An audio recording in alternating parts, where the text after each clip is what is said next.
दोस्तों, पाकिस्तान में अमेरिकी और ईरानी डेलीगेशन पहुंच चुकी है बातचीत करने के लिए।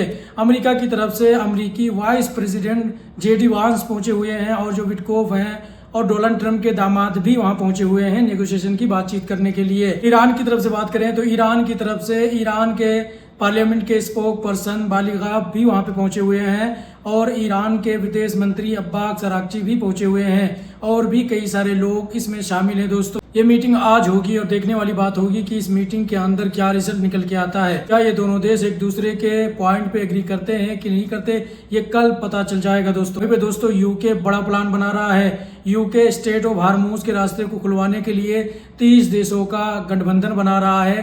30 देशों की सेना शामिल होगी इसमें और जबरदस्ती स्टेट ऑफ हार्मूज के रास्ते को खुलवाया जाएगा। दोस्तों, कहीं ना कहीं ये जो सीज फायर है एक बहाना है और इसके पीछे एक बड़ी सैन्य कार्रवाई की जो योजना है वो बनाई जा रही है ईरान के खिलाफ में। डोनाल्ड ट्रंप ने भी धमकी दे दिया है ईरान को कहा है कि अगर ईरान हमारे शर्तों पे एग्री नहीं करता है, हमने जो ईरान को पॉइंट दिए हैं उस पर वो एग्री नहीं करता है, तो हमारे पास दूसरे भी ऑप्शन तैयार हैं। हमारी जो सेना है वो नए हथियारों से लैस तैयार है, रेडी करके हमने रखा हुआ है। अगर ये डील फेल होती है, ये जो बातचीत हो रही है इस्लामाबाद के अंदर में, अगर ये सफल नहीं होती है या असफल हो जाती है तो हम ईरान के ऊपर ऐसे हमले करेंगे कि ईरान पूरी तरीके से ख़त्म हो जाएगा। यानी डोनाल्ड ट्रंप एक तरफ डिप्लोमेसी का इस्तेमाल करके बातचीत कर रहा है, वही दूसरी तरफ डोनाल्ड ट्रंप ऐसी धमकियां भी दे रहा है। दोस्तों, ये जो अमेरिका और इजराइल है, इन पे कभी भी भरोसा नहीं किया जा सकता है, क्योंकि ये 2-2 मिनट में अपने बयान पलटते रहते हैं।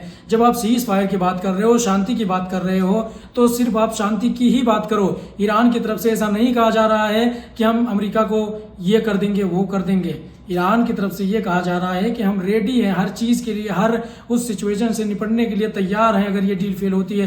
लेकिन डोनाल्ड ट्रंप सीधे धमकी देता है कि हम ईरान को तबाह बर्बाद कर देंगे। ये कौन सी बात हुई भाई? एक तरफ तुम ईरान से शांति की बात कर रहे हो, मिडिल ईस्ट में शांति लाने की बात कर रहे हो, और दूसरी तरफ ईरान को मिटाने की बात कर रहे हो। वही इजरायली मीडिया के अनुसार दोस्तों, डोनाल्ड ट्रंप ने नेतन्याहू के ऊपर प्रेशर बनाया है कि लिबनान के साथ में आने वाले ट्यूसडे को आप सीज फायर कर लो। नेतन्याहू के ऊपर डोनाल्ड ट्रंप का बहुत ज़्यादा प्रेशर है दोस्तों, क्योंकि नेतन्याहू मानने वाला नहीं है। नेतन्याहू की तरफ से लगातार ये बयान दिए जा रहे हैं कि हम लिबनान के ऊपर हमले जारी रखेंगे, हिजबुल्लाह को ख़त्म कर देंगे। लेकिन हकीकत ये है, हिजबुल्लाह के आड़ में इजराइल सिविलियन को निशाना बना रहा है, सिविलियन को मार रहा है। अभी जो उसने हमले किए 100 से ज़्यादा फाइटर जेटों को इस्तेमाल करके लिबनान के ऊपर जो हमले किए थे, उसने ये इल्ज़ाम लगा के किया कि यहाँ पे हिजबुल्लाह के लीडर मौजूद थे, इसलिए हमने यहाँ पे हमला किया। हकीकत ये है कि जब डोनाल्ड ट्रंप ने सीज फायर का ऐलान किया तो इजराइल बौखलाहट में लिबनान के ऊपर बमबारी कर दिया, वो भी 100 से ज्यादा फाइटर जेटों को इस्तेमाल करके। और ये जो ऑपरेशन इजराइल ने 100 से ज्यादा फाइटर जेटों को इस्तेमाल करके लिबनान के अंदर किया, ये सिर्फ 10 मिनट का ऑपरेशन था दोस्तों। 10 मिनट के अंदर में 300 से ज्यादा लोग मारे जाते हैं और हजारों की तादाद में लोग घायल होते हैं। तो नेतन्याहू इस समय पूरी तरीके से बौखलाया हुआ है, उसको समझ में नहीं आ रहा है क्या करें, इसलिए वो गाजा के ऊपर भी हमले कर रहा है, वहां पे भी मासूम लोगों को निशाना बना रहा है इजराइल।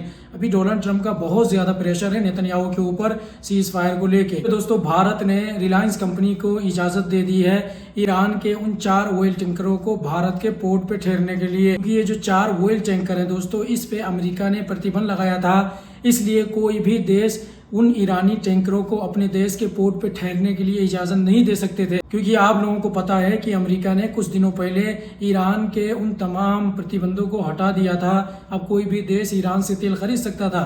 तो वही चीज़ को देखते हुए भारत सरकार ने भी अब उन ऑयल टैंकरों को अपने पोर्ट पे ठहरने की इजाज़त दे दी है। वहीं पे दोस्तों, यूएस की जो खुफिया एजेंसी है वो ये दावा कर रही है कि चाइना अपने आप को प्रिपेयर कर रहा है ईरान को हथियार देने के लिए। ईरान को नए एयर डिफेंस सिस्टम देगा चाइना, ये कहना है यूएस की खुफिया एजेंसी का। वो ये दावा कर रही है कि बहुत जल्द चाइना किसी तीसरे देश के जरिए ईरान को हथियार देगा ताकि ईरान की सेना मजबूत हो सके। चाइना ईरान को नए एयर डिफेंस सिस्टम और नए इलेक्ट्रॉनिक वारफेयर जैसे हथियार भी दे सकता है, और कुछ ऐसी मिसाइलें हैं जो चाइना ईरान को दे सकता है दोस्तों। China HQ-22A missile defence system भी देगा दोस्तों। इस वीडियो में बस इतना ही। आप लोगों को क्या लगता है जो अमेरिका और ईरान के बीच में इस्लामाबाद के अंदर बातचीत होने वाली है, क्या ये सफल हो पाएगी? आप लोग अपनी राय कमेंट में दे सकते हैं। इस वीडियो को शेयर करें, चैनल को सब्सक्राइब, पेज को फॉलो नहीं किया है तो आप लोग जरूर करें।